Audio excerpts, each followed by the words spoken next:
Ahora sí está grabando.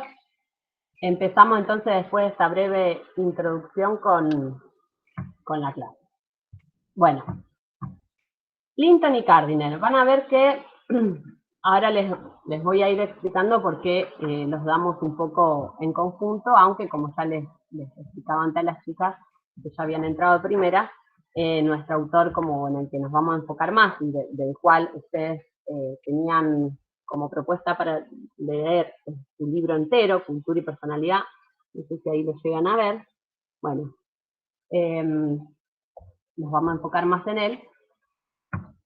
Es Ralph Linton como integrante de esta Escuela de Cultura y Personalidad, ¿sí? de esta línea que se desprende de todo lo que dejó abierto Boas. Él es estadounidense, como todos los demás, nace en 1893. Él nace en Filadelfia, que está muy cerca de Nueva York, sobre la costa este, ¿sí? de los Estados Unidos, noreste más bien, ¿no? Él cuando comienza sus estudios en antropología, empieza centrándose más bien en la arqueología, ¿sí? que es lo que más le interesa. Luego de algunos años de investigación, él toma a su cargo una investigación en las Islas Marquesas, en 1920.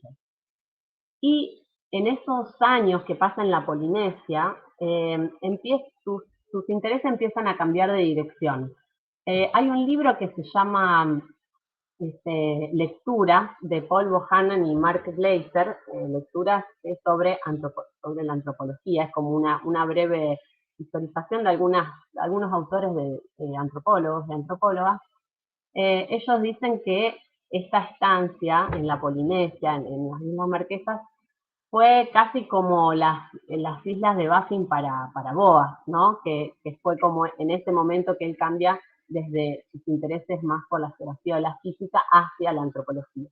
Bueno, en ese momento Linton pasa de sus intereses más centrados en la arqueología a interesarse por el estudio de pueblos contemporáneos, ¿no? De culturas vivas. Entonces, cuando vuelve, él además fue profesor, ¿sí? de varias universidades, de Wisconsin, después Columbia.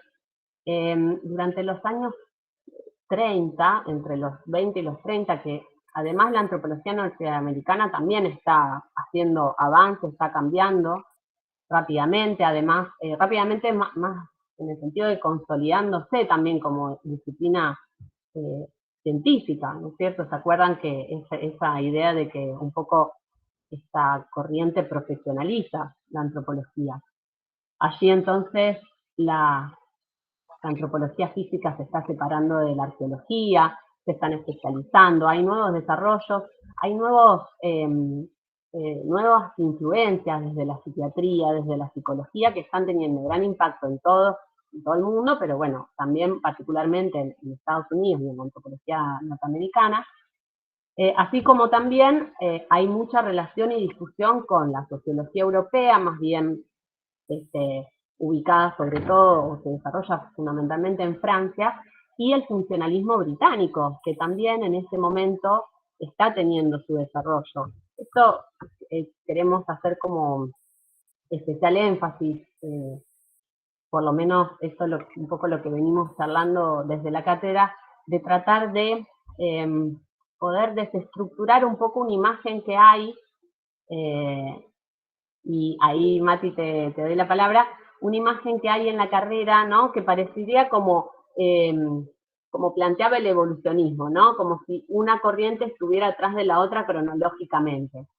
Y en realidad no es así, ¿sí? Esa es como una forma de ordenarlo y de poder ir desarrollando los contenidos, pero en realidad el culturalismo norteamericano se está desarrollando en vinculación también con los debates que se están dando al otro lado del océano en la antropología británica. Mati. Sí. Yo había apretado y no sé si vos viste esto que levanté la manito porque La tengo el... manito. Perfecto. Igual vos eh, cortame nomás si querés, ¿eh? Habla. no, no, No quiero superponerme. No, pero me parece bien esto que apuntaste para poder pensar la construcción del pensamiento antropológico, de la teoría antropológica, que no se da por compartimentos estancos o evolutivos, sino pensarlo no solo en la interrelación, sino en la disputa, en la discusión, en la competencia por espacio. Esto, en este sentido, esto que estaba marcando Gretel respecto de los culturalistas en Estados Unidos y el funcionalismo y el estructural funcionalismo o estructuralismo británico en Inglaterra, es importante demarcar porque vamos a ver que hay autores que se confrontan muy fuertemente y autores donde uno puede ver como un intercambio. Por ejemplo, la clase de hoy está referida a Linton.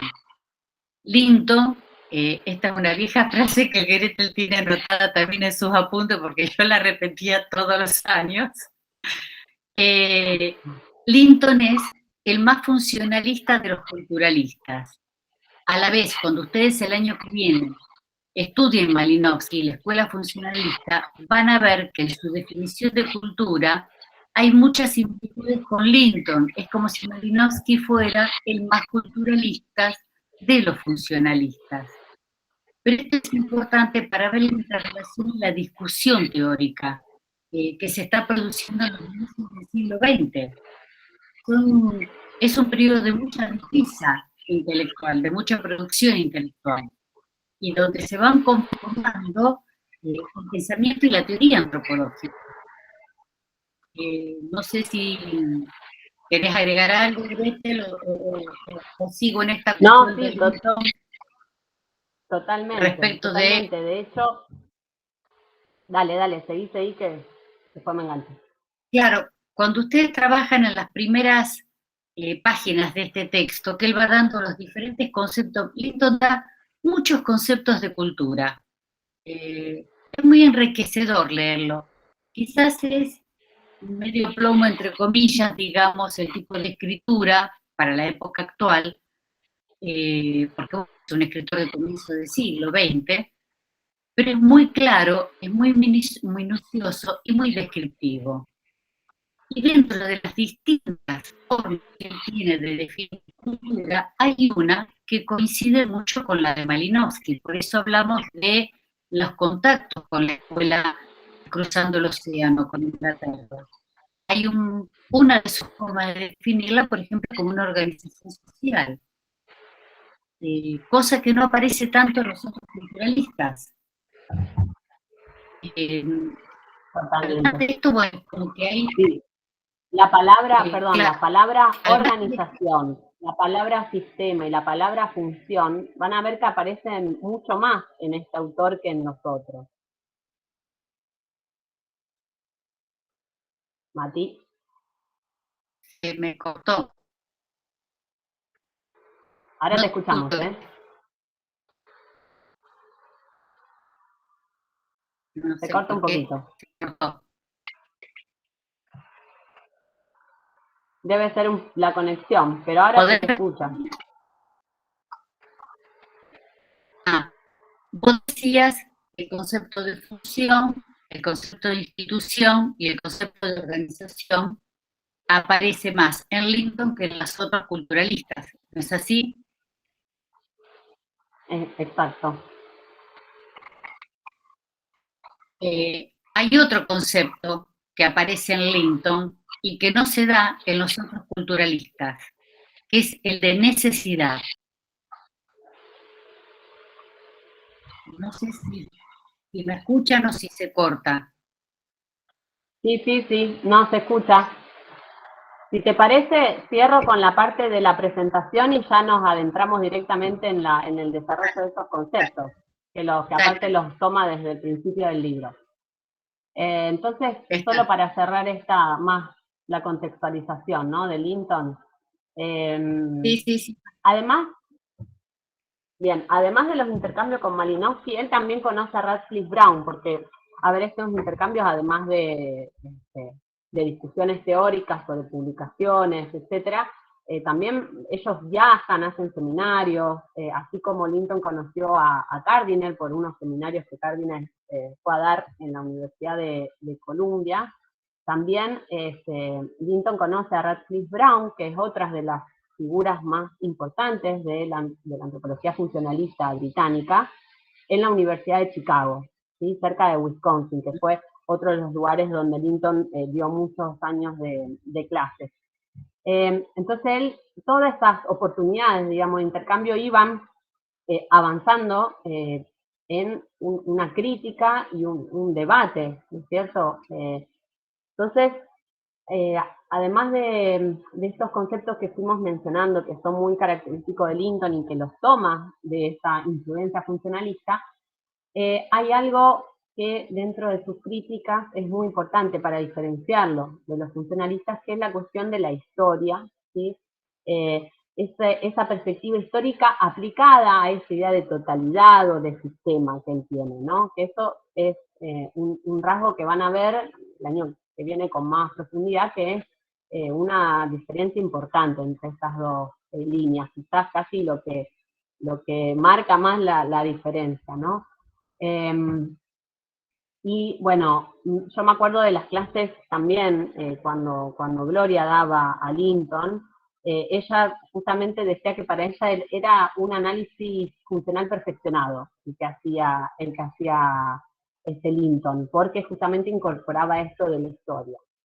Linton publica en 1936 uno de los libros, digamos, con el que hace su mayor contribución a la antropología, que es el Study of Men, el estudio del hombre, y que además fue considerado como uno de los mejores libros de su época, y por el cual fue más conocido, donde sobre todo ahí va a estar haciendo mucho más hincapié en los conceptos de estatus y de rol, que ahora como que son conceptos que se utilizan casi en el sentido común académico y también en el sentido común más de todos los días, ¿no? Como sobre todo el de rol. Y, qué bueno, Laura, que te pareció claro.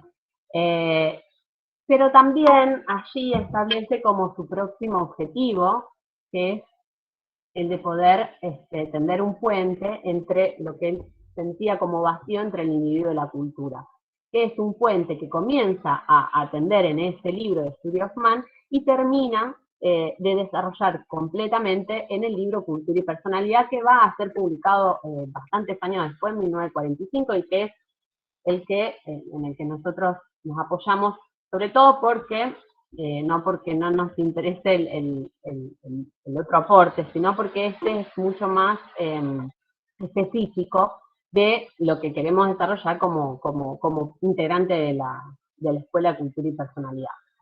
Violeta, levantaste la mano. Sí, que no escuché, justo se me cortó. ¿Cuál es su siguiente objetivo? Justo se me cortó cuando le...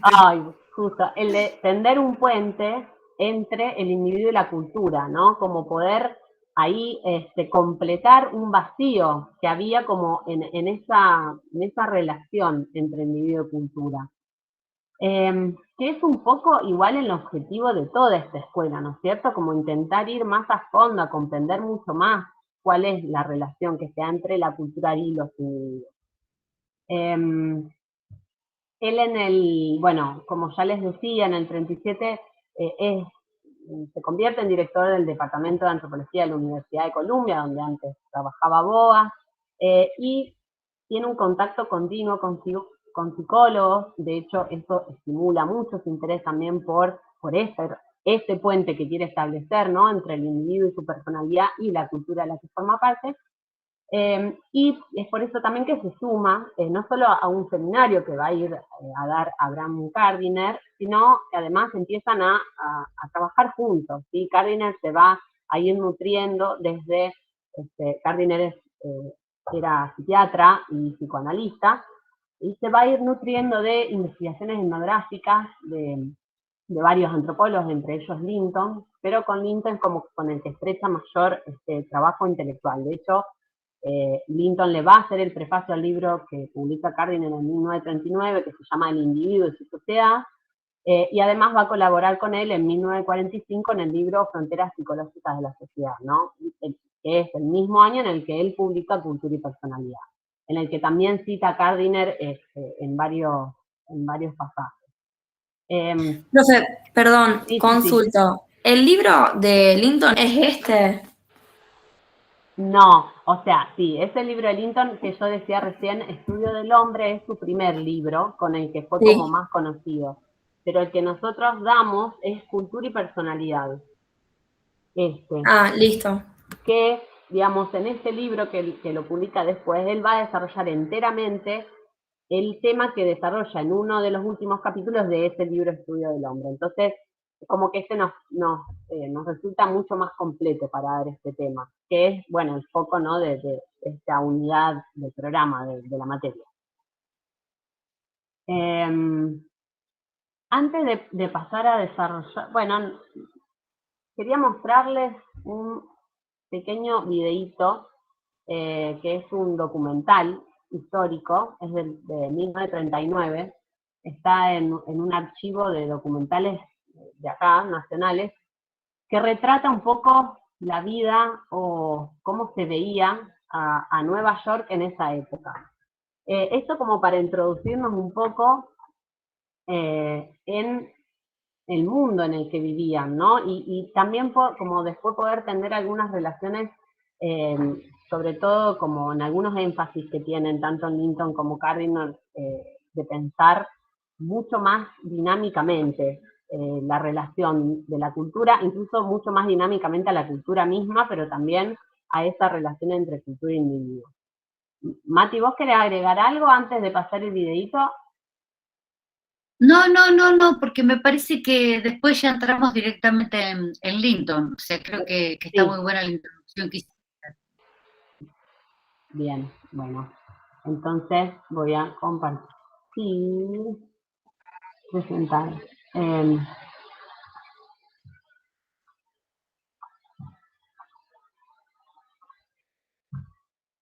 Ustedes me dicen, Ahí se ve bien. bárbaro, a ver si ahí arranca.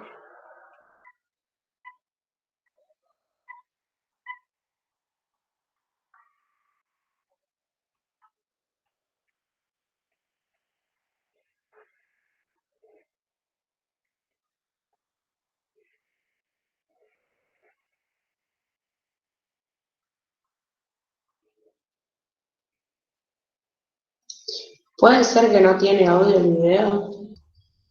¿No se escucha? ¿No se escucha el Yo por No, lo no, audio? menos. Ay, no me digas. Esto es algo de, claro.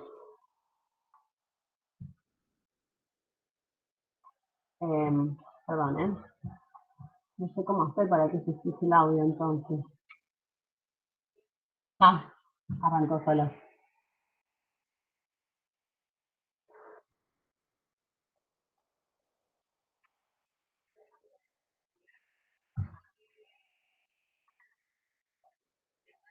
Bueno, si no se escucha, se escucha muy mal, muy lejos. claro. Bien. Porque Si el no, ponele los microfonito está subtítulos, bien. profe.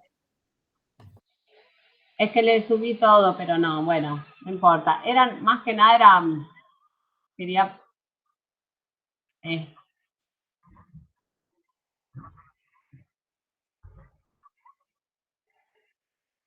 era más que nada mostrarle esta parte en que muestran el barrio chino, y mientras va mostrando toda como la urbanización, así que va, nada, a mil, y se mezcla con como construcciones más históricas, como iba mostrando también los barrios.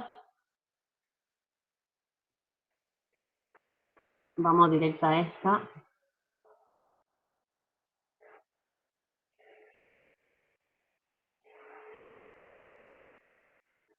Que me gustaba un poco también porque pasaba por la Universidad de Columbia.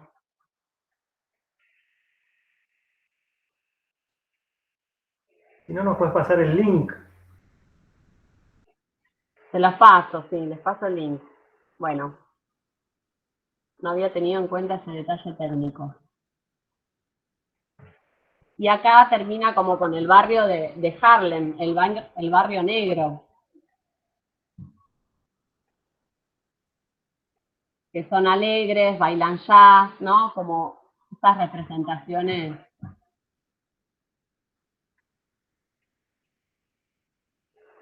Bien. Ahora les paso el link. A ver si lo tengo todavía. Bien.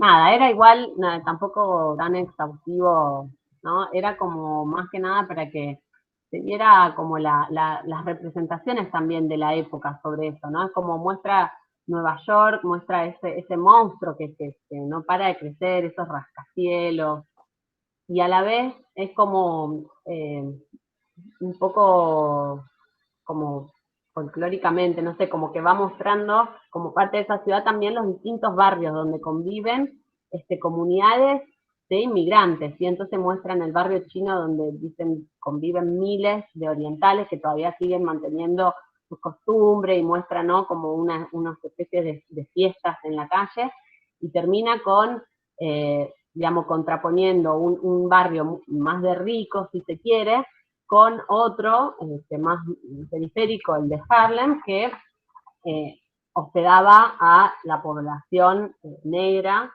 y los retrata así como, bueno, no serán todos ricos, es decir, son pobres, pero son alegres, bailan jazz, ¿no? Como atribuyéndole algunos rasgos culturales específicos.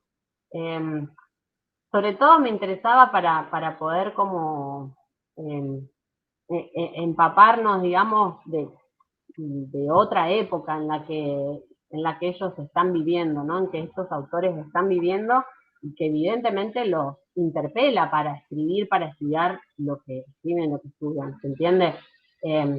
Incluso por ahí, cuando uno lee a estos autores tan clásicos, a veces es casi como si estuvieran hablando, como haciendo referencia todo el tiempo como a un sentido común de su época, que ahora ya nosotros no escribimos más así en la academia, ¿no? Como a veces a uno le toca un poco, le sorprende, pero esas referencias como a esos grupos culturales tan marcadas y tan generalizadas, ¿no? Como no sé, los italianos son ruidosos, los españoles no sé qué, los chinos, los orientales tal cosa, los negros bailan bien y son alegres, ¿no? Como esas, como que, digo, que también bajaban un poco al sentido común, pero bueno, también tenían que ver con categorizaciones que se hacían en un momento, que hay que pensar que las migraciones, o sea, fueron los años, desde por lo menos fines del siglo XIX hasta estos años, del 30, del 40, de las mayores como movimientos migratorios, o digamos que estaban transformando un poco el mundo, ¿sí? El mundo que ahora conocemos y que por supuesto sigue con todos estos procesos migratorios, y de hecho cada vez son más masivos, más importantes, pero yo en ese momento es como que estaba viendo ahí todo un cambio, y eso había que de alguna manera clasificarlo y pensarlo, ¿sí? Y esa un poco es la necesidad también ante la que se encuentran estos antropólogos que se empiezan a interesar por sus propias sociedades también.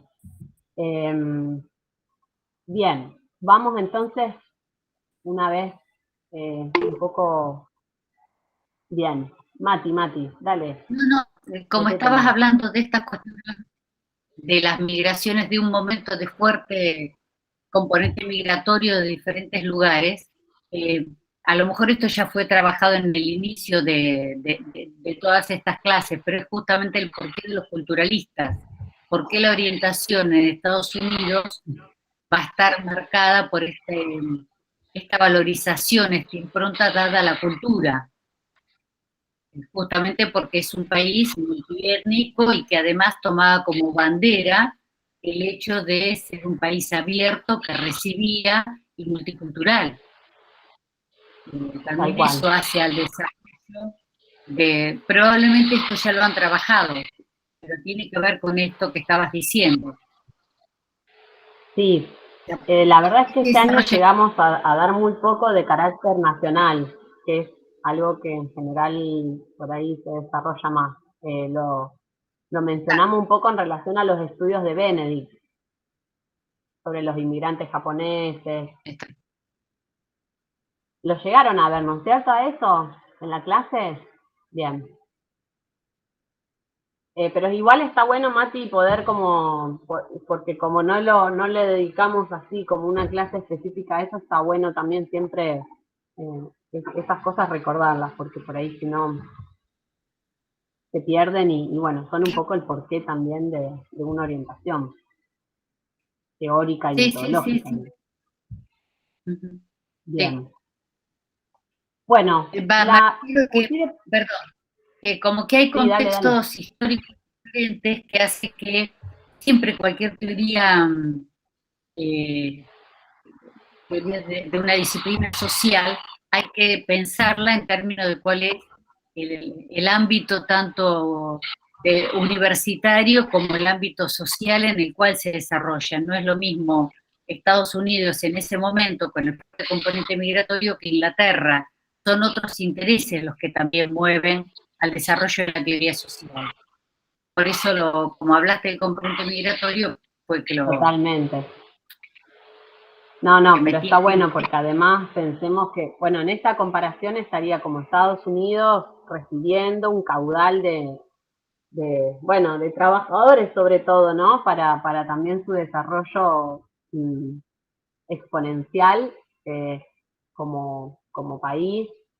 Y por el otro lado Inglaterra, que bueno, por ahí estaba más bien preocupada por mantener sus colonias, ¿no?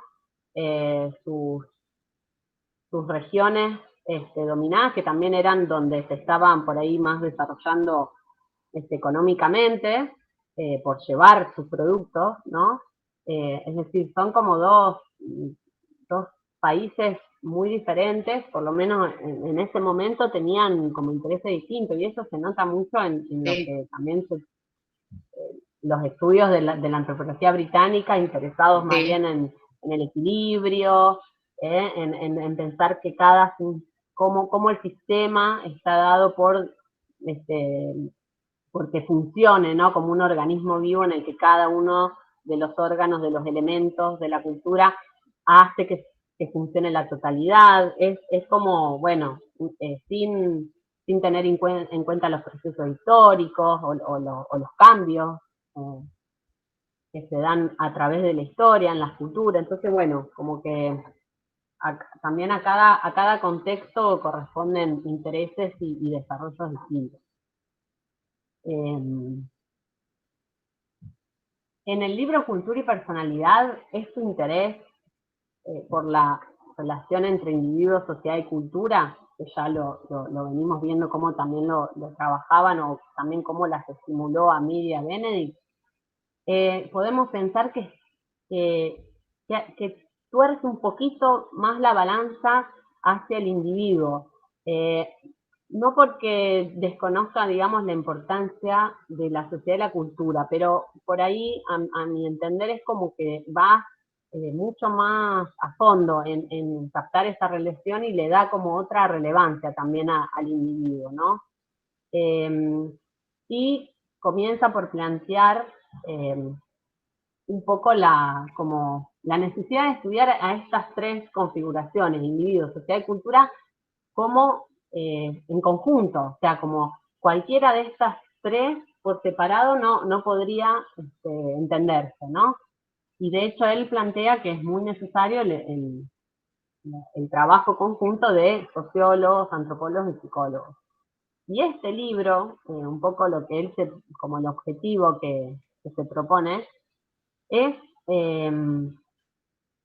dar cuenta o aclarar un lenguaje en común para estas tres disciplinas. O sea, lo que dice es, bueno, las tres disciplinas tienen que trabajar conjuntamente para entender estos tres temas, pues no pueden entenderse aisladamente. Bueno, pero entonces tienen que tener un lenguaje en común porque si no, no nos vamos a entender. De hecho, es un poco lo que pasa aún hoy entre muchas disciplinas, que hay que ponerse de acuerdo cuando uno habla de, bueno, de los conceptos, ¿no? Cuando se desarrollan unos conceptos. Y lo que me parece también que hay mucho más fuertemente, ahora lo vemos, Enrique, mucho más fuertemente es la idea o como un sentido más de reciprocidad entre cultura, sociedad e individuos, que quizás en los otros autores y autoras de esta línea. Él dice, toda sociedad participa de una cultura, la perpetúa y la modifica, pero toda sociedad no es sino, en el fondo, un grupo de individuos, ¿cierto? Es como que hay un peso ahí muy grande en ambos polos, ¿no? O sea, si recordamos a Krueber, por ejemplo, del que partimos, el peso estaba puesto en el otro extremo, ¿no? En la cultura, ¿no? ¿Se acuerdan? Como esto que estaba ahí por encima de todo y bajaba directamente. Bueno, con Midi Benedict vemos que le dan también bastante importancia a la cultura, pero comienzan a como tener mucho más presente a los individuos, y acá quizás es como que hay una cosa más, incluso como, no sé si más pesa en el individuo, pero Mati, y Laura también había levantado la mano. Laura, no sé si vos querías preguntar algo que no entendiste.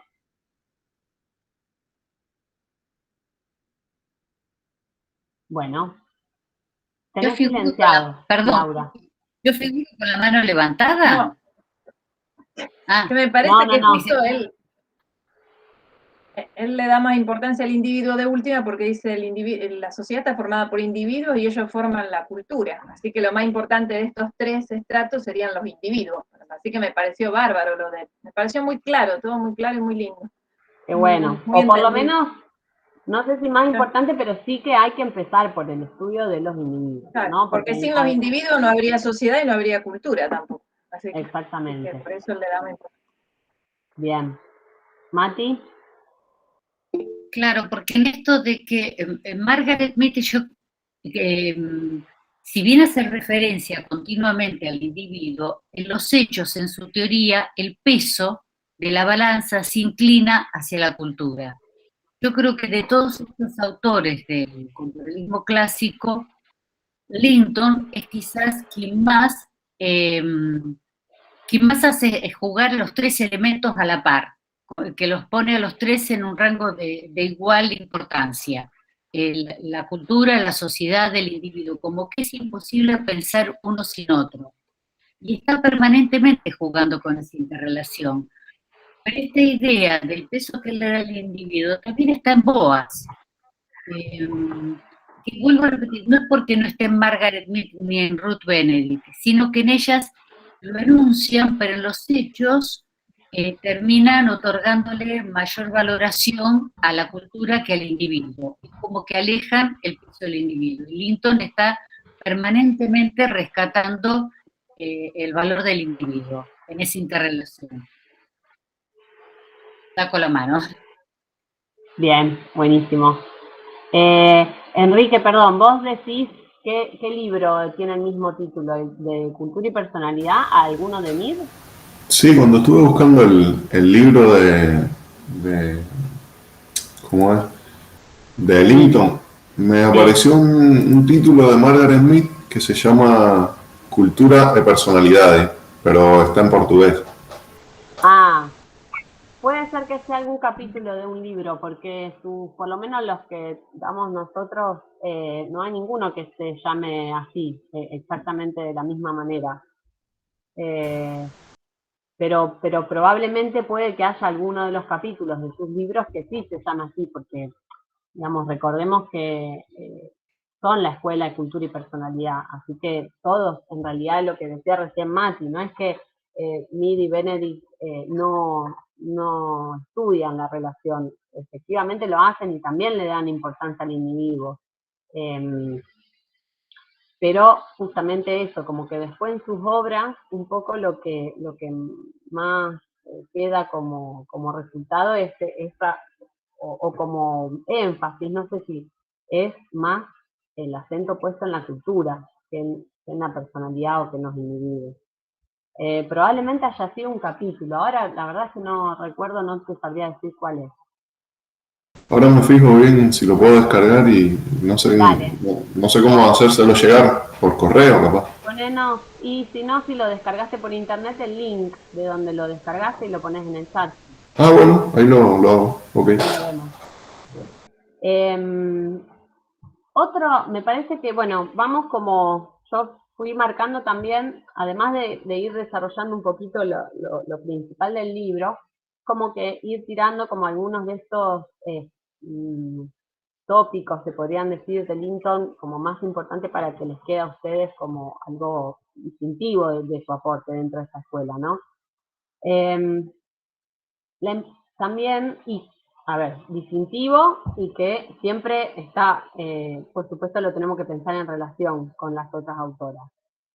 Él habla mucho de configuraciones, ¿sí? Para él, digamos, además de la importancia que tienen las configuraciones, y con configuraciones nos estamos refiriendo tanto a la personalidad, a la cultura, como a la sociedad, ¿sí? Son configuraciones porque la acomodación a normas del conjunto, ¿sí? Como ese sentido que también lo veíamos con las otras autoras, ¿no? No está al azar, no es esas configuraciones no se dan porque sí, sino que tienen un sentido en cuanto a las normas del conjunto, son más importantes que cualquiera de sus partes constitutivas, ¿sí? Y ahí reside un poco también la noción de totalidad que él toma, y que la piensa en relación a esto, a ese concepto de configuraciones, y también de las funciones que tienen también las partes de esas configuraciones para esa totalidad. Después se va a entender mejor cuando vayamos viendo los distintos como desarrollos que él hace alrededor de estas tres configuraciones de personalidad, cultura y social. Bien. Y acá también interviene lo que decíamos antes al principio, muy fuertemente el concepto de organización, ¿sí? Él dice que, digamos, la configuración significa que tanto la conducta como sus resultados, los resultados que tiene la conducta de los individuos, que componen una cultura, se encuentran organizados, ¿sí? En un todo, que sirve de modelo. Después, por supuesto que después eso no va a ser siempre así, ¿no? Como, bueno, ahora lo vamos a ir viendo bien. Vos, Mati, habías recuperado algunas cositas para leer, porque yo acá tenía una cita que... Sí, varias. Lo que pasa es que no sé, tengo miedo de irme a vos. Pensando en esto de cuando hablabas de organización, él en la primera parte del libro, que va diferenciando esta cuestión de lo humano, del hombre respecto de las otras especies, que sí poseen organización social, pero que no poseen cultura. Sí. Entonces, hay expresiones Totalmente. de Linton que son, porque él compara lo que es la organización social de las abejas o de las hormigas, los estratos sociales que tienen, pero cómo esto tiene que ver con lo instintivo, con lo genético que se reproduce, no que se transmite. Pero hay una frase de él muy linda que él dice: la lucha de clase no se da en la sociedad de las hormigas. Esta cuestión de, bueno, es la cultura la que va a permitir en el juego de los individuos culturales, socioculturales, bueno, en algún momento confrontar en el concepto de clase. Y él tiene muchas de este tipo de expresiones, que me parece que son lindas de rescatar. Sí, que por ahí no las termina de desarrollar mucho, pero son como ideas que no aparecen tanto en las otras autoras. No. Lo que pasa es que esto es, bueno, no quiero superponerme, no sé cómo está tu orden, pero cuando él va desarrollando es esta cuestión de él va desarrollando cómo el hombre, lo distintivo del hombre va a ser en este interjuego con la sociedad y con la cultura, lo va a lograr a través del hábito. Como buen culturalista, el concepto de hábito, ustedes ya han estado trabajando con Boas y después con Margaret Mead y con Ruth Benedict. Pero en el texto de Linton, sí, yo les sugiero que lo lean con detenimiento. Él va a hacer definiciones y conceptos respecto del concepto de hábito. Seguir, no quiero interrumpir la clase, no sé si esto lo tenías pensado ahora o después. Para nada. No, pero está bueno ir introduciéndolo igual y ahora lo vamos viendo más de cerca. No sé si, bueno, los que pudieron leer, si recuerdan, que él parte, como recién también decía Laura, ¿no? Él parte del individuo. Y no solo el individuo, sino también, como antes decía Matilde, que es un concepto que por ahí los demás no le toman en cuenta, del individuo y sus necesidades. ¿Sí? Él parte de allí su análisis. Él divide o separa las necesidades de un individuo entre necesidades fisiológicas, ¿sí? Alimentarse, higienizarse, etcétera, y las psíquicas. Entre las psíquicas distingue tres, ¿sí? Como más importantes. Una que va a ser la que luego la va a ir retomando, que quizás es la que él le va a dar más importancia para pensar luego las pautas, los aprendizajes, los hábitos, que es la necesidad de respuesta emotiva de los otros. La segunda necesidad psíquica es la necesidad de seguridad a largo plazo. Profe, perdón, la primera no escuché. ¿Cómo? La primera no entendí, no escuché. Ah, bien. La necesidad de respuesta emotiva de los demás, ¿sí? De los otros. Gracias. ¿Vos, Mati, estás queriendo hablar? No. No ¿Qué te me escucho. aparece? Ah. No sé. ¿Qué pasó? Bien. Las tres necesidades. Tengo dificultades en la conexión. Sí, se te corta un poquito. Bueno, en todo caso, si querés salir. Ah, ahí está. Bueno, sigo con las tres necesidades, después retomamos. Entonces, perdón, retomo las necesidades psíquicas. La de la respuesta emotiva de los otros, la necesidad de seguridad a largo plazo, y la tercera, la necesidad de experimentar cosas nuevas. ¿Sí? Él define como esas tres necesidades psíquicas de un individuo.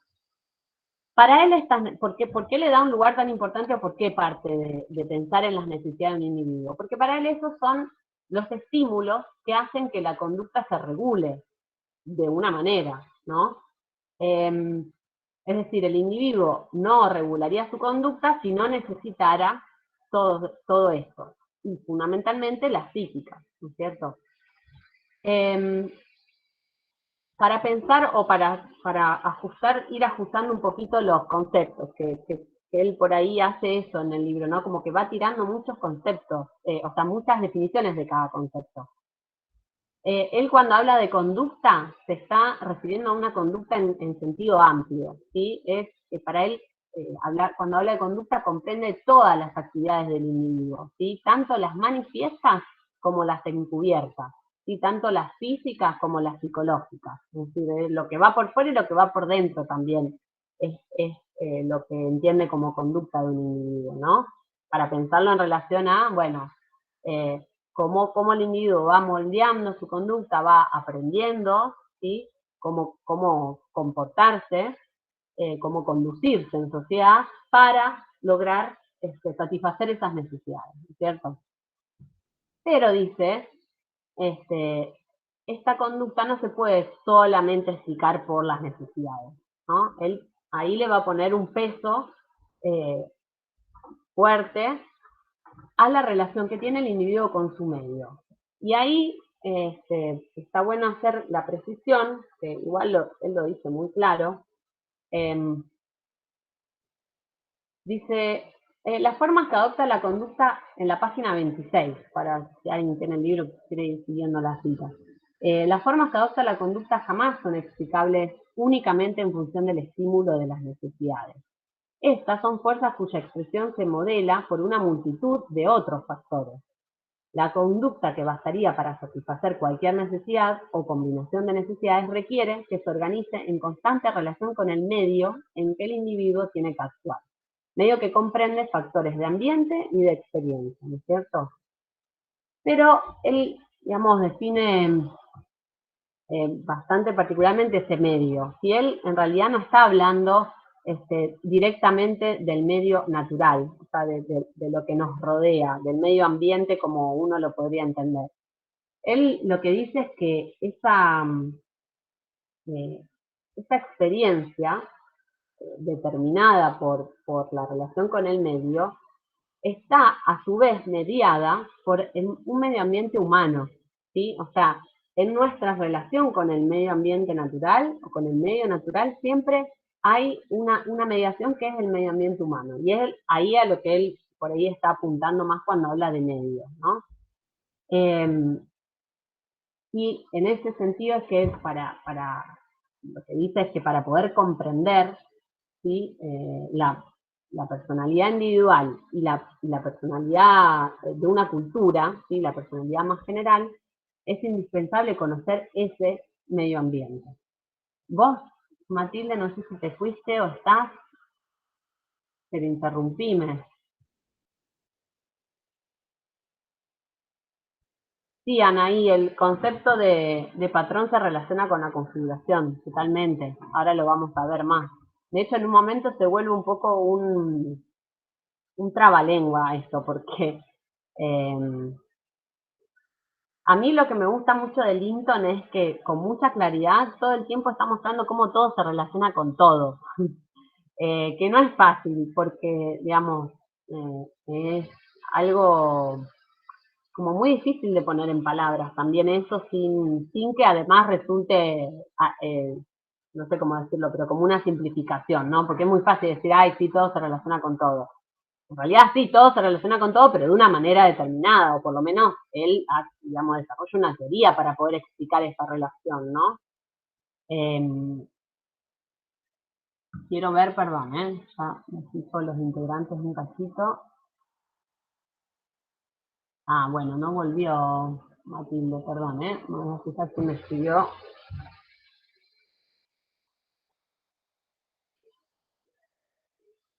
Bien, está tratando de conectar. Bien. Profe, Sí. una consulta. Yo todavía no pude leer el texto, pero habla de que los individuos tienen una personalidad y la cultura por sí también tiene una personalidad, aparte de la de los individuos. No es aparte. Él lo que va a plantear, y ahora lo vamos a ver con detenimiento, es que se puede establecer como una personalidad básica, ¿sí? Que sería como la personalidad compartida por todos los individuos de una cultura. Que es esto lo que yo les decía antes, que se podría entender con este sentido común, ¿no? Bueno, de los italianos ruidosos, gritones, de los negros alegres y bailarines, de los, ¿no? De los alemanes serios y enojados, ¿no? Como estas caracterizaciones que por ahí nos suenan, obviamente, como generalizaciones banales incluso, pero como para poder entender a qué se refiere, ¿no? Como a esos rasgos que comparten los individuos que conforman una misma cultura. Entonces sería como una personalidad de base. Ahora, no se queda con eso, porque dice, bueno, después cada individuo, o sea, no repite exactamente esos patrones, ¿sí? De la misma manera, o no todos los individuos son iguales, o sea, incluso si nacen gemelos, se desarrollan el mismo, bueno, van a tener distinciones, ¿no es cierto? Claro, y también va a haber una Sí, más que conducta como algunos, él les llama, no son como conductas, pero sí, como hay algunos elementos que son universales, que él va a hablar de por ejemplo, de la transmisión de la cultura. No sé si te referías a eso, Anaí. Gracias. Sí, gracias. Bien.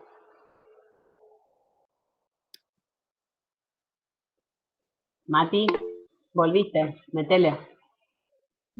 Sí, porque se desconectó y bueno, volví a conectarme. Supongo que hablaste Perfecto, de las tres necesidades. Sí, y del medio ¿No es ambiente así? humano.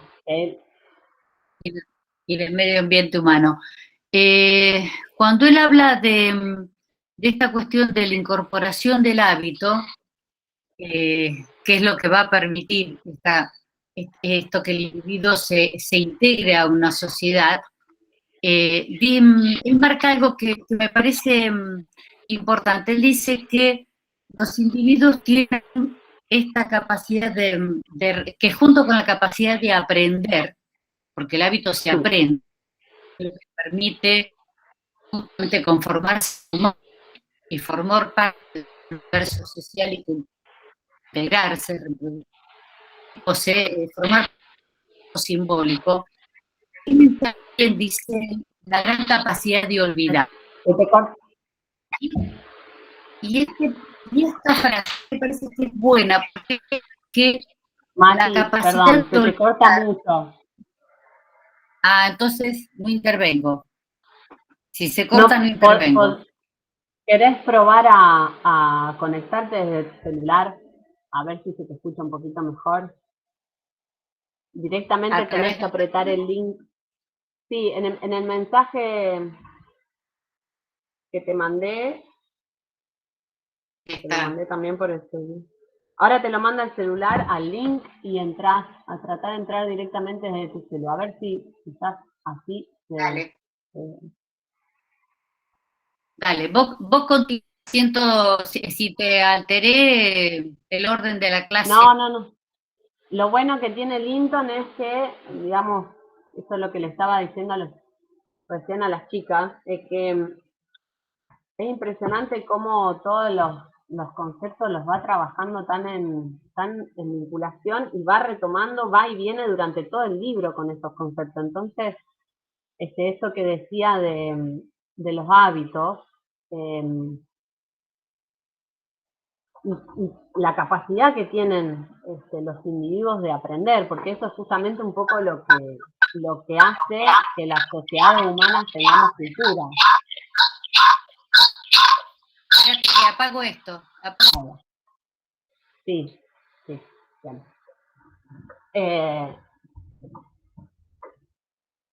Justamente la diferencia entre otras sociedades, ¿no? Que nombra, o sea, hay animales que solamente pueden vivir en sociedad y que se organizan en torno a una sociedad, pero la diferencia fundamental es que tenemos la capacidad de aprender y de transmitir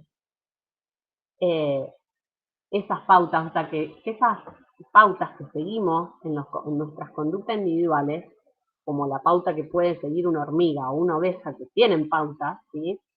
Que son instintivas, o sea, si en algún momento, digamos, no las transmiten, ni siquiera las modifican, ¿sí? Esas son como cuestiones que van por otro lado, y que eso es justamente lo que nos caracteriza también como sociedad y cultura, ¿cierto? Entonces, ahí los elementos que estaba mencionando antes Mati, de cómo efectivamente se adquieren esas conductas, es justamente a partir de la posibilidad de aprenderlas y de transmitirlas. Mati, ¿querés continuar? Prendete el micrófono. Activa el micrófono. Junto con la capacidad de aprender está la capacidad de olvidar. Y en esto es lo que facilita que un individuo en otro contexto pueda incorporar nuevas pautas. esto lo vinculo con lo que vos cuando comenzaste la clase hablaste de Nueva York y los Estados Unidos de la época donde había diferentes grupos migrantes. Esta posibilidad del individuo en el proceso de migración, de lo que él va a hablar de transculturación, es esta capacidad de olvidar, es lo que le va a permitir también aprender nuevas pautas. Pero si puede aprender nuevas pautas es porque hubo un momento en su inicio, en su primera infancia, que él incorporó hábitos. ¿Entiende? Totalmente. Sí, sí. O sea, es este juego de aprender, desaprender y volver a aprender. Porque además es lo que da la posibilidad del cambio en la cultura. Si no sería una cultura estática, y Linton justamente trabaja mucho el concepto de lo dinámico y la posibilidad del cambio cultural. Y del peso del individuo en ese cambio. Decime si te alteré el orden. Sí. No. Estamos bárbaros. Yo lo que quería hacer, como ir puntualizando, porque por ahí me preguntaban en el chat, si el concepto de patrón se relacionaba con el de configuración y luego con el de personalidad. Entonces, como para ir también haciendo foco en, por lo menos dando algunas de las definiciones o rescatando algunas de las tantas definiciones que él va desarrollando. Que obviamente son todas coherentes, o sea, ustedes pueden tomar cualquiera, digamos, para estudiarlo y para entenderlo, ¿no? Yo tomo algunas que son las que a mí como que me parecen más explicativas o más simples. Pero él, digamos, la pauta o patrón cultural la define en una de las definiciones como un consenso de conducta y de opinión de parte de los individuos que conforman esa cultura. Por lo tanto, por supuesto que, digamos, la conducta va a estar relacionada completamente a la pauta o al patrón, ¿no es cierto? Porque se necesita de consenso de conducta. Consenso de conducta, ¿a qué se está refiriendo? Que haya como cierta uniformidad, si se quiere, entre las conductas, ¿sí? Para que haya un patrón cultural, ¿sí? Y a su vez, ese patrón cultural es lo que configura a la cultura. Por eso la cultura se entiende como configuración, ¿sí? Él dice, la cultura no es más que un agregado más o menos organizado de dichos patrones, ¿sí? Y es lo que además les da, le da a la sociedad una capacidad de predicción, de más o menos saber, ¿sí? No, tanto a la sociedad también como a los individuos que las componen. O sea, si uno, hay cuestiones de la vida cotidiana que por ahí ni nos damos cuenta, si no nos ponemos a pensar, que los hacemos, y ya predecimos y sabemos más o menos las respuestas que vamos a obtener de eso, ¿no? En nuestra interacción cotidiana con la cultura y con la sociedad en la que vivimos. Y esto, como lo que señalaba Mati, me parece que es central en el aporte de Linton y de Gardiner, de esta capacidad no solo de absorber la enseñanza, de transmitir de generación en generación hábitos, ¿sí? Sino también de poder olvidar, ¿sí? Y modificar justamente muchas de estas conductas y por lo tanto también de que se vaya modificando algunas pautas. Esto siempre tenemos que tener en cuenta que él, o sea, si bien trabajan desde el individuo, le dan como mucha importancia siempre, o sea, al individuo analizándolo desde la relación con otro, ¿sí? Entonces cuando pensamos en que el individuo interviene en la sociedad o que los individuos van a ser capaces, y de hecho lo hacen, ¿sí? De modificar esas pautas o esas conductas, las conductas que conforman, digamos, las pautas culturales, siempre hay que pensar a grupos de individuos, ¿sí? No están pensando en un individuo así esté separado del resto. Justamente también por el lugar que Linton le da a las necesidades y que vuelve una y otra vez, ¿no? Porque esta necesidad que él remarca como de las más importantes, la necesidad psíquica de obtener una respuesta de los otros, una respuesta favorable, o sea, una respuesta emotiva, ¿sí? De los demás, que además aparece como en los primeros momentos de la vida de un individuo. Eso es muy importante para el juego de la adaptación o del respeto por esas conductas y esas pautas, o la ruptura, ¿no es cierto? O el cambio. Digamos, si no se puede, si el individuo no consigue esa respuesta emocional, probablemente, de hecho, a mí hay una frase que me gusta bastante de Linton porque muestra esta relación que él hace entre el cambio y la perpetuación, digamos, de los hábitos y de los patrones. Él dice, más fácil es vivir de hábitos que de intentos conscientes. Y de aquello, o sea, de los hábitos, vivimos casi todos durante la mayor parte de la vida. O sea, en general, la vida transcurre repitiendo hábitos. O sea, porque realmente no es fácil ir en contra de esos hábitos, ¿sí? ¿Se acuerdan lo que Dilthey y que también después Boas pensaban de esto de cómo cada hábito está completamente unido a una reacción emotiva, ¿sí? A la angustia que nos genera una respuesta que no esperábamos, un cambio de hábito abrupto, ¿sí? O como al descontento, o al desinterés, no sé, como que hay muchas emociones que se pueden relacionar, ¿sí? Cuando se rompen estos hábitos tan cotidianos y automáticos casi que tenemos para vivir. Enrique, perdón, vos tenías la mano levantada hace un montón. Sí, tenía la mano levantada, pero no quería interrumpir. Está bien. Era cuando estaban hablando de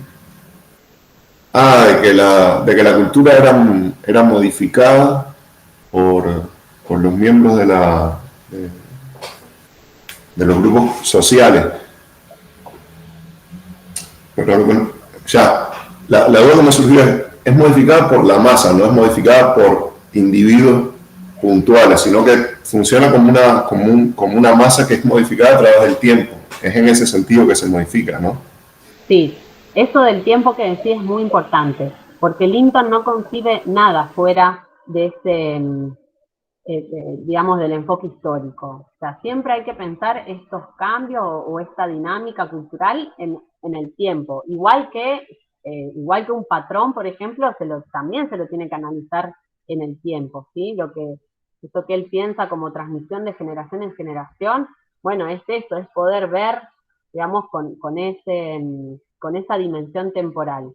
Y por el otro lado, o sea, lo destacaba sobre todo porque también para diferenciar de otros enfoques que piensan al individuo, o sea, que ponen el foco en el individuo, pero en esta idea del individuo genio, ¿no? Que a partir de un individuo parecería que se transforma toda una idea del mundo, o que a través de digamos, él no desconoce que haya inventores y que haya creatividad y que los individuos sean los responsables efectivamente de los cambios, pero nunca, digamos, un individuo así en abstracto, ¿no? O sea, ese individuo está haciendo las cosas en sociedad y de hecho, si tiene el estímulo tanto para seguir los hábitos o como para modificarlo, es porque está esperando también algo de los demás, ¿sí? Porque, sí, Mati. A raíz de lo que están conversando, del cambio social que se genera, un poco, vuelvo sobre Benedict. ¿Ustedes recuerdan cuando dieron a Benedict, y Margaret también pensaba lo mismo, que quienes más éxito tenían en la sociedad eran quienes mejor adaptados estaban a la misma? O sea, los exitosos eran los que mayor adaptación, los que mejor incorporaron los hábitos, los patrones, las pautas de su cultura, y a su vez Benedict otorgaba la posibilidad de cambio al individuo exitoso. En Linton introduce otra cosa, que es la de el malestar que se puede llegar a producir. Entonces él dice que los cambios en el orden social los realizan quienes padecen esa situación social. Esa frase está en la página 37. Él dice, las innovaciones de orden social las hacen quienes padecen por la condición apremiante, no los que de ellas se aprovechan. Eso me parece interesante, como algo que no tienen en cuenta las otras autoras, porque Lincoln está pensando, ¿no? Quizás porque tiene una visión más al interior de lo que es la sociedad norteamericana, no solamente la cultura de Nueva Guinea. Totalmente. Sí, de hecho me parece que en este caso hace un poco más referencia ya a sociedades más complejas o sociedades de clase. Me parece que esa... Él introduce, claro. Porque él introduce en la sociedad de clase, introduce la idea de las migraciones, de la transculturación, de qué está sucediendo en ese Estados Unidos de esa época. Sí, totalmente. Y ahí Viviana definía personalidad. Ella pone en el chat, sería la suma total de las facultades racionales, percepciones, ideas, reacciones emotivas. Y está bueno que lo traigas porque es esto, ¿no? Es como que podemos encontrar varias definiciones. A mí me gusta bastante como pensar también a la personalidad, así como piensa la cultura, ¿no? La personalidad como un continuo dinámico también. Es decir, la personalidad de un individuo también va cambiando a lo largo de su vida, ¿no? No tenemos la misma personalidad de que nacemos hasta que nos morimos. Y él lo define como el conjunto organizado, otra vez, ¿no? El concepto de organización de los procesos y estados psíquicos del individuo, ¿no? Del individuo, perdón. Y en la cultura, que también define como continuo,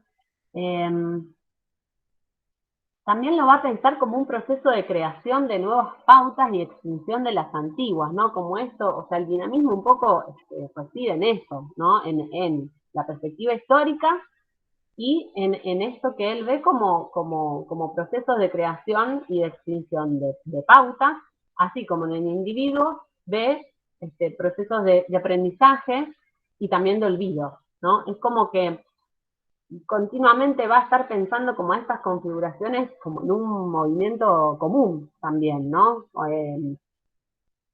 Por más que el individuo nunca deje de ser un organismo distinto de esa totalidad o de esa cultura, de esa configuración por ahí mayor, ¿sí? Quería volver, ahora sí se me perdió un poco el esquema, pero quería volver a algo como para seguir pensando en esta relación también con las otras autoras, y también para introducir otro de los conceptos que él va a utilizar. Él, además de pensar en la personalidad, esta que hablábamos antes de la personalidad básica, ¿no? Que sería como la personalidad de una cultura, superpone otro tipo de personalidad, que es una personalidad que se crea alrededor del estatus, ¿sí? Y ahí es como que le da un poquito más de variabilidad a la idea de personalidad que, por ejemplo, que se diferencia del planteo de Benedict, ¿no?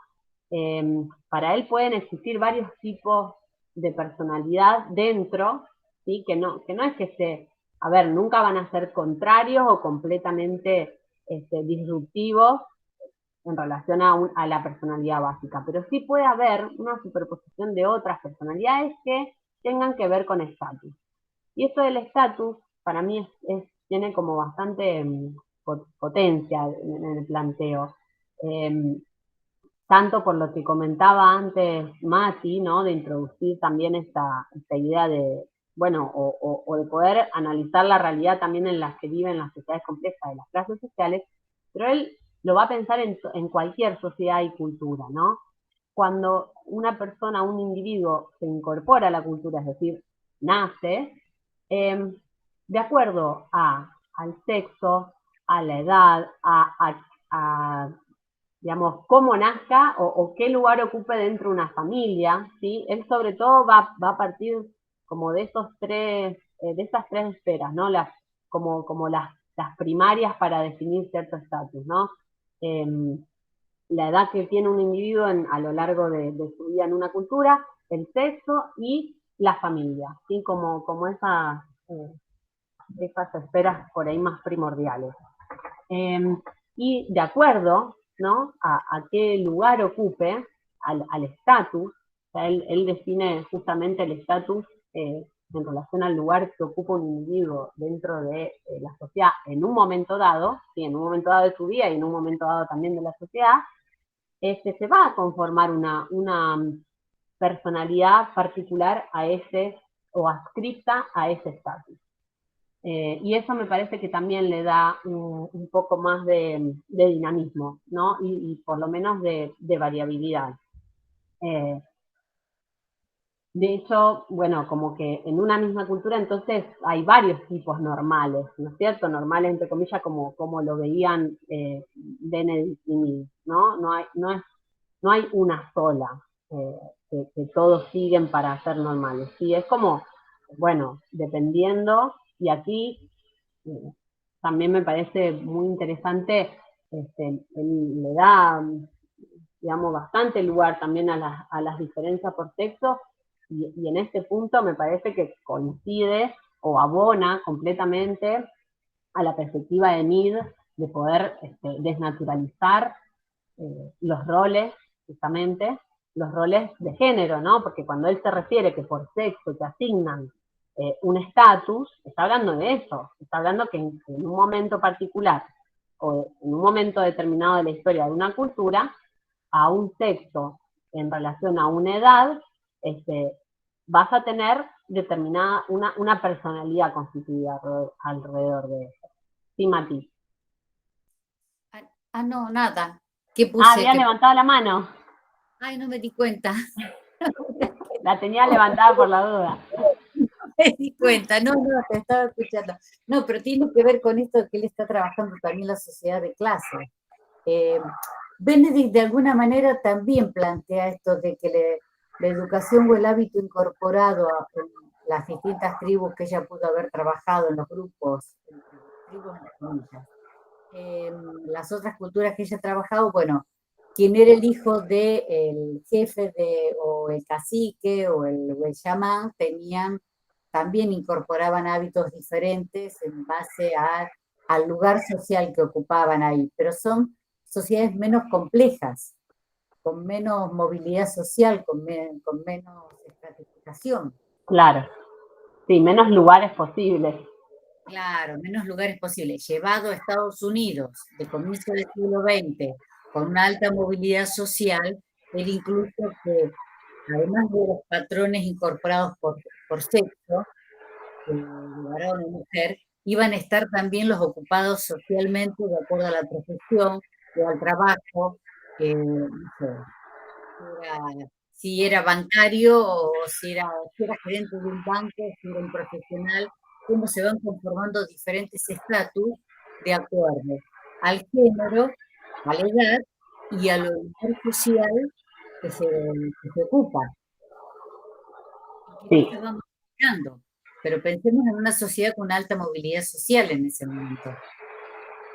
Claro, por eso para mí complejiza un poco, no solo porque lo puede pensar también a este esquema teórico para la propia sociedad en la que vive, sino porque eso, no son solamente como algunas funciones específicas de la cultura las que van a tener como otro patrón de conducta, ¿no? El chamán, o bueno, solamente las mujeres o sea, como que se va a poder, digamos, se va a poder incorporar la condición social, como vos decís, Mati, el tipo de trabajo, la inscripción en una clase, evidentemente, el sexo y la edad, que eso por ahí sí era lo que más estaba tenido en cuenta por las otras antropólogas que, claro, que fueron estudiando como grupos más pequeños o sociedades, digamos, más simples, entre comillas. Bueno, Laura, no te preocupes.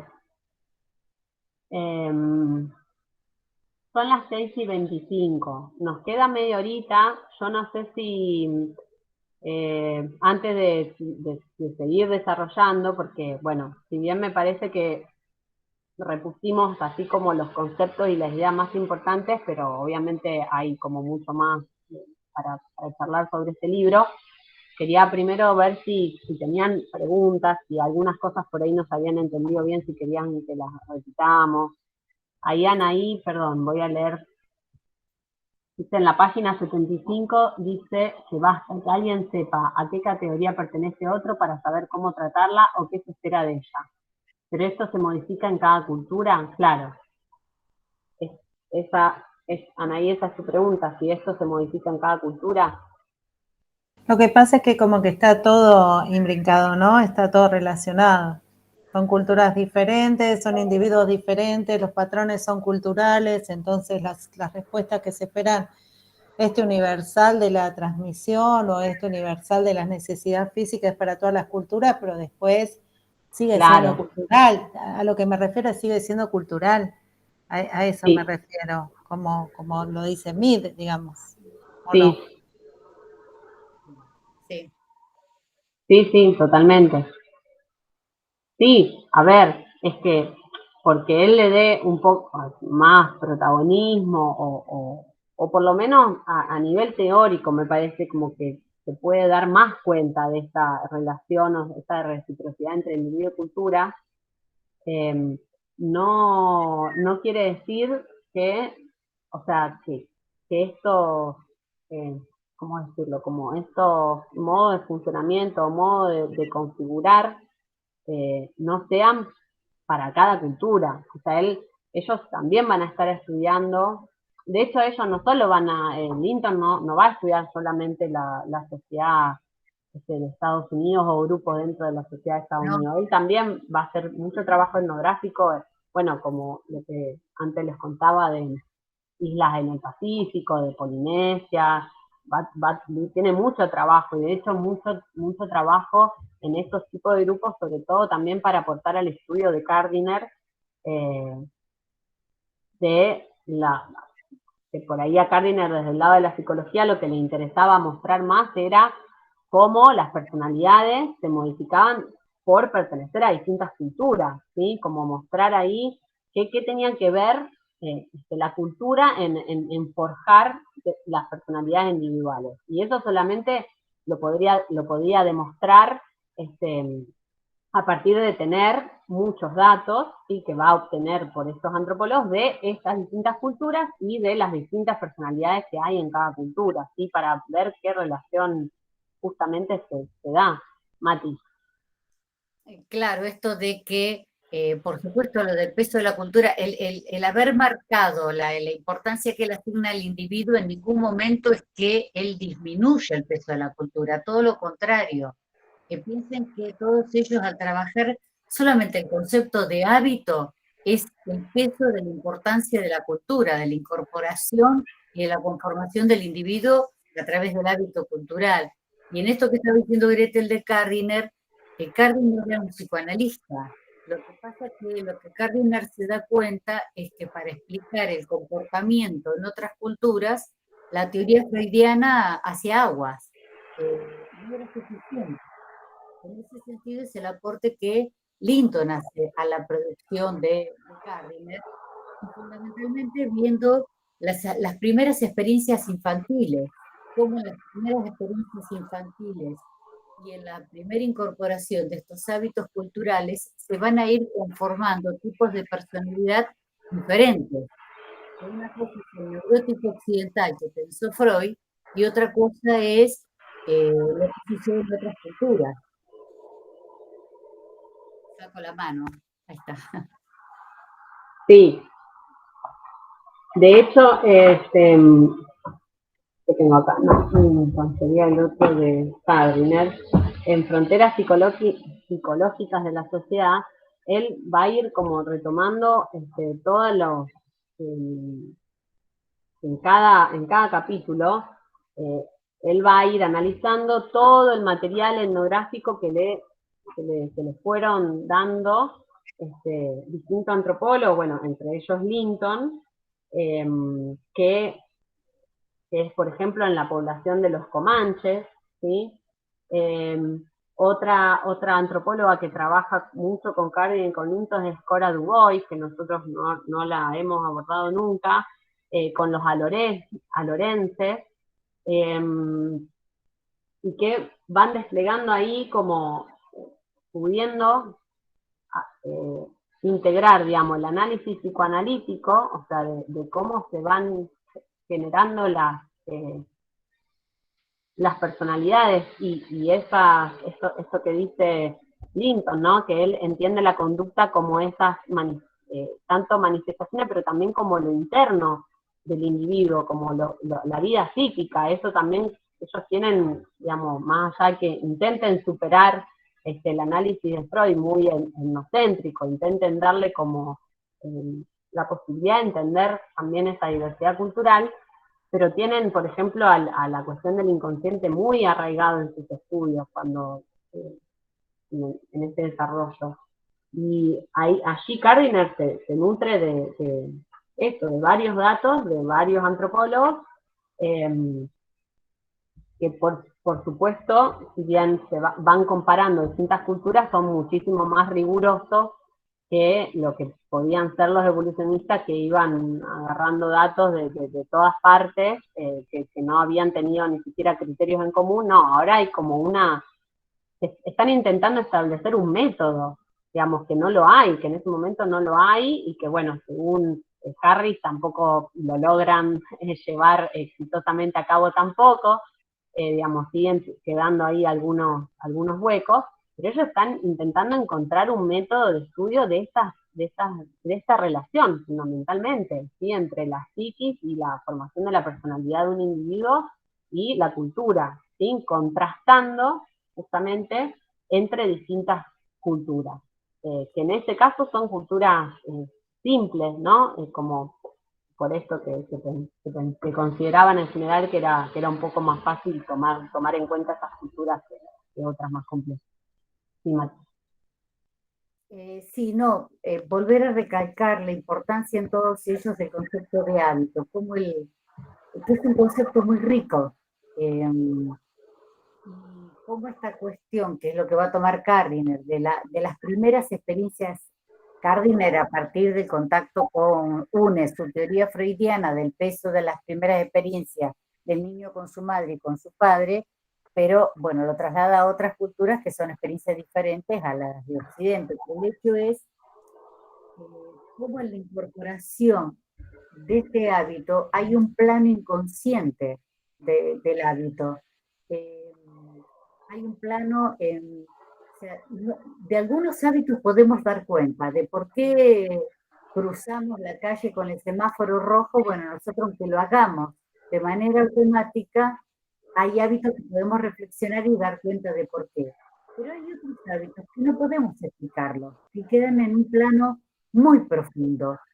Y la profundidad del mismo está dada porque se incorpora muy tempranamente en la cultura, en el grupo social de pertenencia, en la familia en que nacemos, en cómo se dio, incluso en una misma familia, en cómo se dio ese vínculo primario, que no siempre se da de la misma manera. Por eso es la riqueza del concepto de hábito. Totalmente. Y que no se da de la misma manera justamente por eso que marca Linton con la cuestión del estatus, pero también en relación a las necesidades. O sea, eso está muy relacionado, digamos, de la importancia de esos primeros años de vida y también de la importancia de cómo se satisfacen esas necesidades en esos primeros años.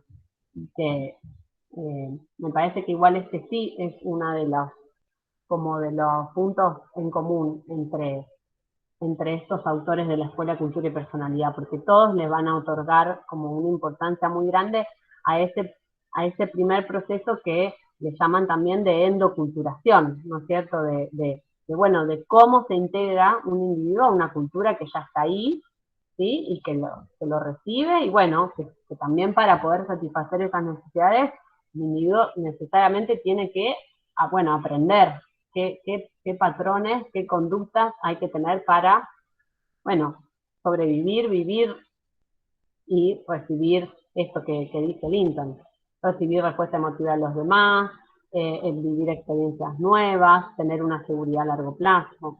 Enrique, tenías la mano levantada. Sí, estaba pensando yo, cuando hablaban de esto de los hábitos, que supongo que esto responde un poco a una economía energética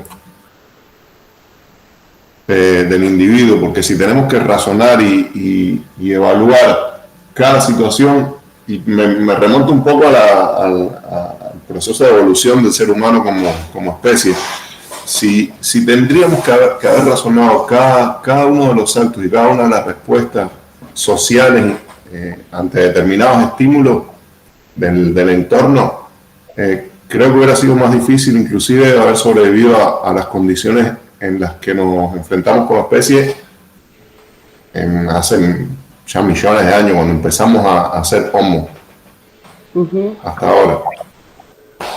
Y bueno, de hecho, eso es lo que, cuando yo antes leía la frase de él, ¿no? De Linton, que dice, es más fácil vivir de hábitos, ¿no? Que de intentos conscientes. Y que con eso de intentos conscientes es justamente eso que vos marcabas, Enrique. El intento consciente es como el intento de responder a ese medio, ¿no? Conscientemente, pensándolo, razonándolo, buscando, lo cual no quiere decir que el individuo no tenga la capacidad para hacerlo, porque también lo hace. Y él digamos, lo marca, ¿no? Él está, o sea, como individuo estamos capacitados para pensar, sentir y actuar con independencia, ¿no? Y también por eso ha sobrevivido y se han desarrollado la sociedad y la cultura, justamente por esas posibilidades también de responder distinto y de crear. Pero lo que vos marcabas, Enrique, está muy relacionado con la importancia también que tiene la transmisión, ¿sí? Cuando él dice, a ver dónde lo tengo, que el doble papel, ¿no? de la sociedad y la cultura, de perpetuar y de alterar. Y bueno, esa perpetuación se da a partir de la posibilidad de la transmisión y de absorber enseñanza, que hace que justamente lo que vos decís, no tengamos que estar todo el tiempo pasando por los mismos procesos de pensar cómo resolver tal situación, cómo responder ante tal problema, ¿sí? Que se nos enfrenta en la vida. Hay cosas que ya están resueltas por todas las generaciones anteriores a nosotros que pertenecen a la misma cultura y que nos las han transmitido y que la hemos podido aprender, ¿no? Entonces, claro, es un ahorro energético muy grande, aunque por supuesto él no lo está pensando, digamos, desde la propuesta energética, que, digamos, hay, por supuesto, todo como un campo que piensa más a la evolución o al proceso de humanización desde ese lado. Aquí no lo estamos pensando así, pero sí, en un punto es eso también. Es ahorrarse pasos, y es también como una capacidad así de la cultura humana,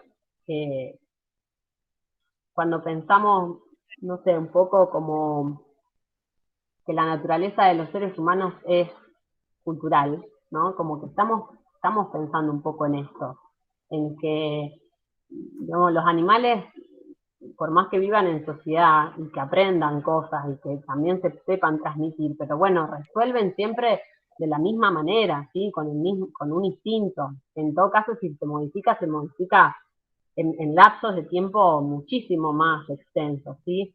En cambio, digamos, en nuestra sociedad, a través de la cultura, es esa posibilidad, ¿no? De poder transmitir Y eso nos da tanto lo que vos decías, Enrique, de responder como respondieron muchos antes de nosotros y ya saber que hay que hacerlo así, y muchas veces ni siquiera nos preguntamos por qué lo hacemos así, o no somos conscientes de por qué lo hacemos así, pero también nos da la posibilidad de un día decir, bueno, y si lo hacemos de otra manera, ¿no? Como, obviamente no se le ocurre a un individuo así de la nada, pero el conductismo. Sí, no fue la única de todas maneras, porque esos comportamientos, como estábamos viendo, también fueron objeto del psicoanálisis. En todo caso, tenían como distintos enfoques. O sea, el conductismo hay una cuestión un poco más de, me parece, monocausal o de unidireccional de estímulo-respuesta. Sí, Mati. No, y también tiene influencia en toda la escuela de Palo Alto, en la corriente sistémica de la psicología. Claro. En realidad, en la escuela de cultura y personalidad, donde más peso va a tener es en todas las corrientes de psicología americana, dentro de las cuales está el conductismo, como que se decía recién, la Gestalt, la escuela sistémica, y donde ponen más peso en esta cuestión. Yo me quedé pensando respecto de lo del hábito y de los diferentes tipos de hábitos, no pensar, o sea, justamente el hábito que más nos cuesta pensar es el más profundo, el incorporado más tempranamente, el que queda más vinculado a las emociones, a los sentimientos, pero luego a lo largo de la vida el individuo incorpora diferentes tipos de hábitos. O sea, el haber incorporado hábitos originales le permite la capacidad de ir reaprendiendo y olvidando y reaprendiendo. En la página 148, él trabaja esto que antes suelen hacer referencia de los procesos de transculturación, de migración, que sucede en los individuos que se ven forzados o obligados a cambiar de su ámbito cultural y social. Entonces, esta capacidad de... Mati, perdón, ¿te podés poner el celular más cerca de la boca? Ahí. Para escucharte un poquito mejor. A ver. ¿Ahí me escuchas mejor? Sí, ahí sí, dale. Decía que en la página 148, él trabaja lo que sucede con los individuos que se ven obligados en proceso de transculturación a migrar. Entonces, él va a hablar de ese hábito inconsciente primario ligado a las emociones y va a hablar de esa posibilidad o capacidad del hombre de poder incorporar nuevos hábitos para poder lograr una nueva adaptación a un nuevo medio social. Es lo dinámico, ¿no? Pero que en las situaciones críticas, en las situaciones de angustia, o donde se ve muy interpelado, sus emociones recurren al hábito primitivo, al hábito primario, al más vinculado al plano inconsciente, al de las emociones. ¿Venía bien ahora o si se lió? No, está buenísimo. Primero para pensar en esto de cómo la posibilidad de incorporar hábitos en ese momento primario, después permite justamente hacer frente a esas situaciones quizás más traumáticas o digamos, sí, situaciones como límites de cambios constantes, así abruptos, que lo pueden dar, por ejemplo, las migraciones o, qué sé yo, situaciones de exilio, ¿no? De guerra, pensemos en todo lo que supone irse del propio lugar de origen y incorporarse en otro, y que el haber podido incorporar hábitos en la primera infancia es lo que permite, justamente por eso que decía Matilde, que uno en estos momentos va en búsqueda, ¿no? Como de eso que ya uno no se explica y que no sabe que tiene ahí, pero que al haber podido incorporarlo, puede hacer frente a la adaptación a un nuevo medio, ¿no? Entonces, uno se encuentra frente a un nuevo medio que implica como otros desafíos, y que las respuestas habituales que uno tenía en su otro lugar donde vivía ya no le sirven, porque no son esas las respuestas que se están esperando en esta cultura, porque cambió el patrón, bueno, y ahí hay esta posibilidad de poder incorporar otra, ¿sí? Es como que va a ser, se va a basar en esa capacidad inicial de haber podido incorporar hábitos. Nosotros en otros años, este año no lo vamos a hacer, pero hay un ejemplo de un sociólogo contemporáneo, Giddens, Anthony Giddens, que lo trabaja mucho a esto, aunque no cite a Linton y no cite esta corriente, pero que lo trabaja mucho en relación a las experiencias de aquellos que estaban en los campos de concentración, que habían tenido una ruptura total con sus hábitos y con sus vidas, ¿sí? Y que fueron directamente llevados y encerrados en esos campos, donde, bueno, evidentemente la vida se les transformó de un día para el otro completamente, y analizó cómo esas personas que habían tenido, ¿no?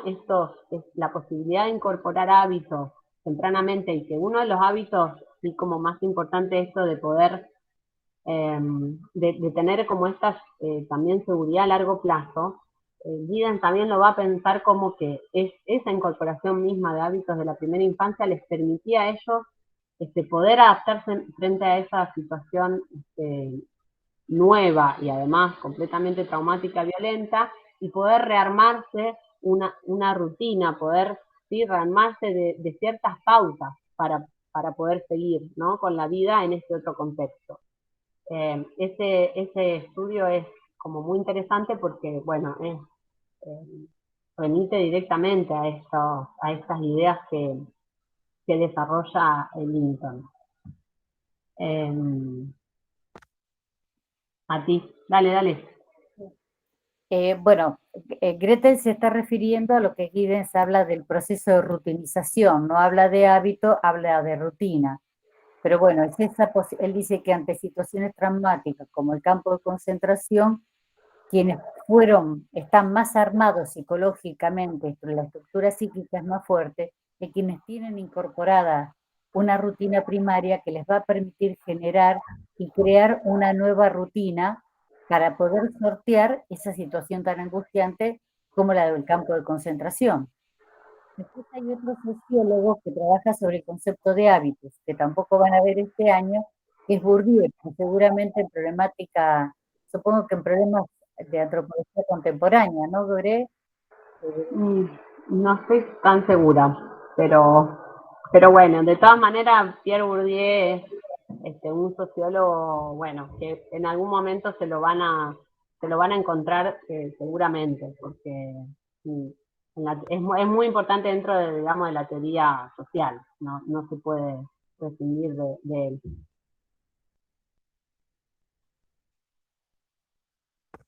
Sí, que además trabaja mucho este concepto.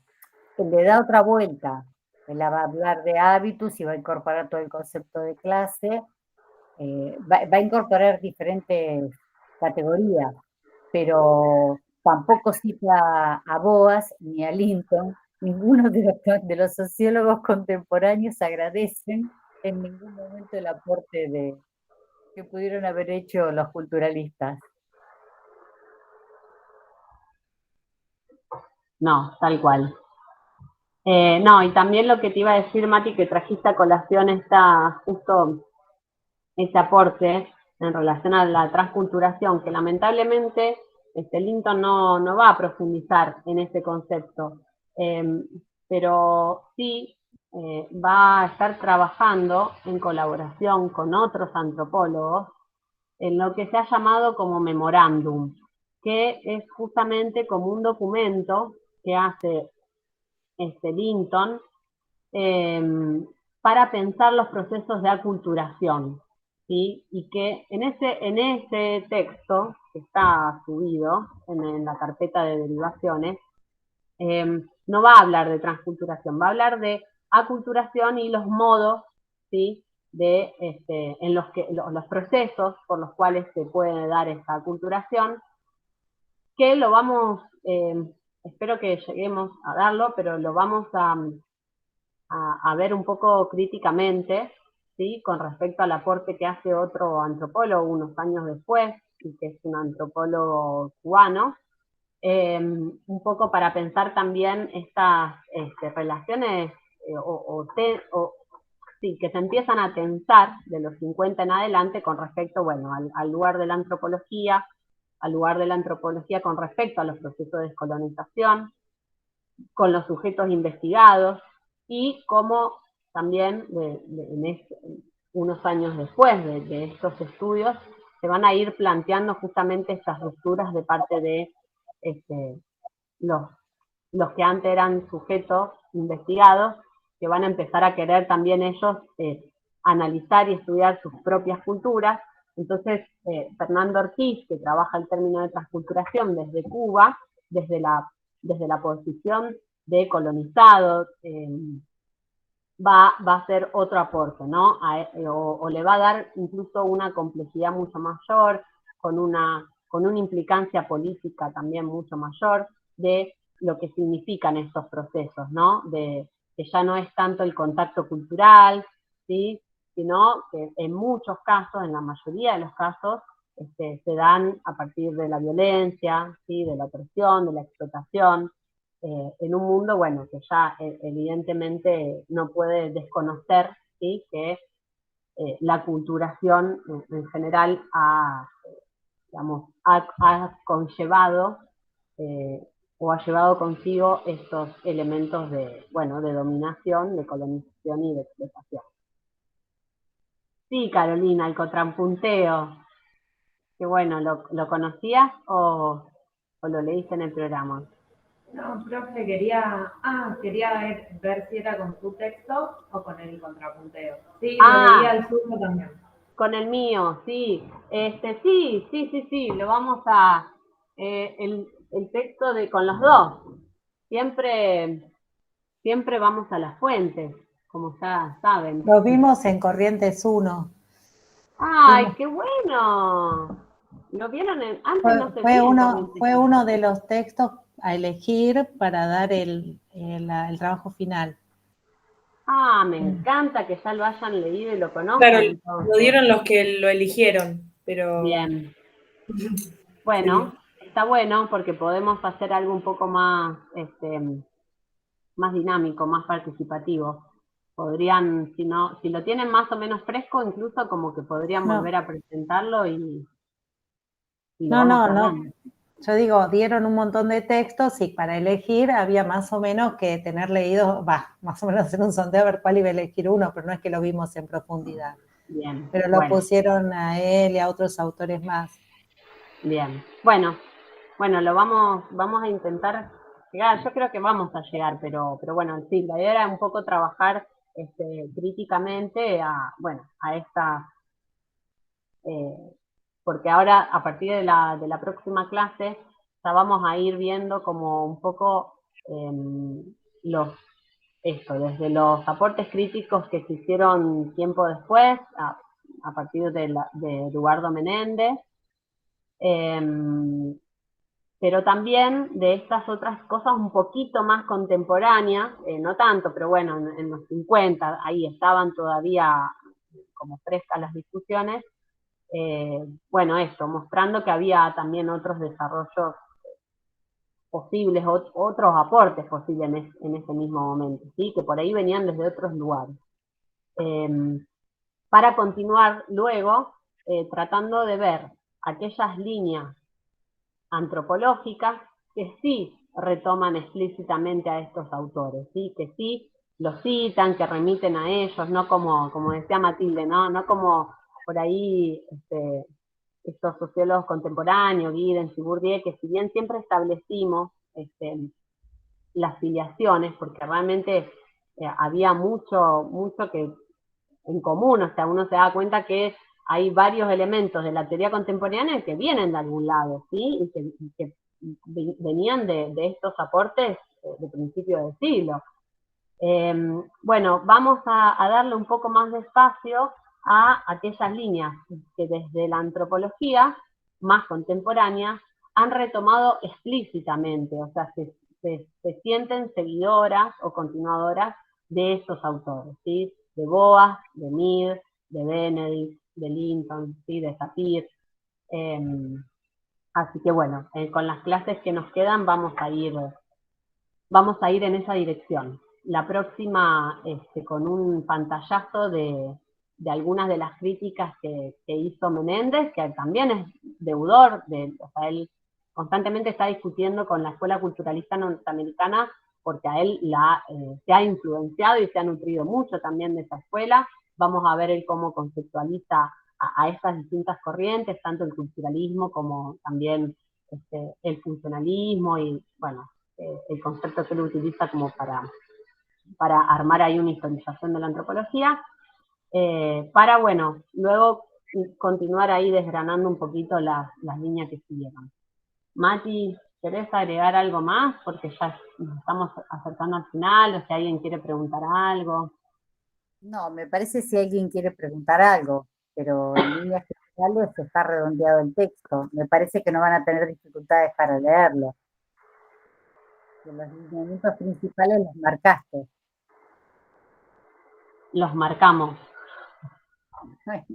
Bueno, una buena experiencia a pesar de la virtualidad. Ojalá que la próxima podamos hacerlo en persona.